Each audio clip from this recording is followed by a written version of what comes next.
అందరికీ ఇవాళ నేను ఉప్మా ఎట్లా చేసుకోవాలో చూపిస్తున్నా. దానికి ముగ్గురికి సరిపడా ఉప్మా రవ్వ నెయ్యిలో ఫ్రై చేసి పెట్టిన. పచ్చిమిరపకాయలు, ఉల్లిగడ్డ, కరివేపాకు, కొంచెం అల్లము, టమాటా, ఉప్పు. ఈ గ్లాస్ తోటి 3 గ్లాసుల రవ్వ పోసిన. తాలింపు దినుసులు, జీలకర్ర ఆవాలు వేసేద్దాము. ఆ తర్వాత ఈ శనగపప్పు, మినప్పప్పు ఇష్టము. మనము శనగపప్పు, మినపప్పు వేసుకోవచ్చు, కాజు, పల్లి వేసుకోవచ్చు తాలింపులా.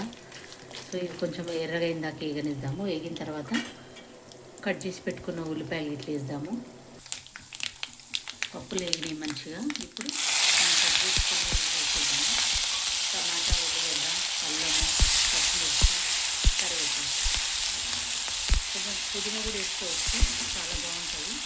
సో ఇది మంచిగా దగ్గరికి వేగాలి. ఇది రవ్వ నెయ్యిలో వేసుకుంటే చాలా బాగా అవుతుంది ఉప్మా. మంచి కుల్ల లూజ్ అవుతుంది. ఒక హెల్త్ బాగాలేని వాళ్ళు ఎవరైనా వేసుకుంటే కొంచెం ఎసరు ఎక్కువ చేసుకుంటే లూజ్ అవుతుంది అది.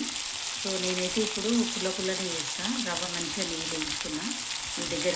దగ్గరికి అయిన తర్వాత ఎసరు వేద్దాం. సో ఇది మంచిగా వేగినాయి, రెడ్ అయినాయి. ఇప్పుడు ఎసరు వేసుకుందాం. ఎసరు అయితే నేను అందాజతో వేసిన. సో తగినంత ఉప్పు యాడ్ చేసుకుందాము.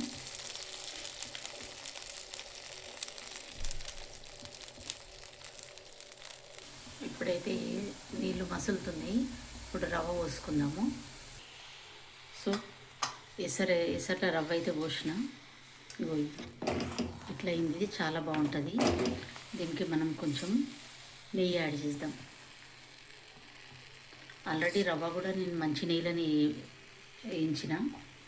మళ్ళీ పైనుంచి కొంచెం నెయ్యి యాడ్ చేస్తే చాలా బాగుంటుంది. సో వేడి వేడి ఉప్మా రెడీ. నిమ్మకాయ పచ్చడి, టమాటా పచ్చడి, మామిడికాయ పచ్చడి దేనితో తిన్నా కూడా చాలా బాగుంటుంది. సో నచ్చితే ట్రై చేయండి. Like, share and subscribe. Bye.